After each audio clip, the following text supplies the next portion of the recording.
I'm as helpless as a kitten up a tree. No.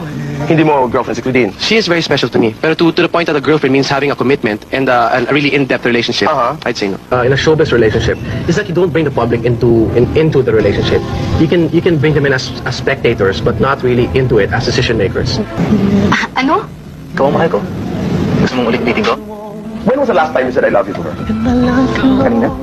Totoo, 4 years na kami and still going. Thank God. I-describe mo nga yung 4 na taon na yun.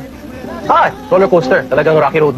Parang, wala, maraming happy moments, maraming mga away, maraming tampuhan. Pero I think lahat naman yun part ng relationship eh. At ang importante naroon pa rin. Hindi Ang ba? importante, nasa loob mo talaga yung desisyon na mahalin ng isang tao. You got to believe in magic, something stronger than the moon above. 'Cause it's magic when two people fall in love.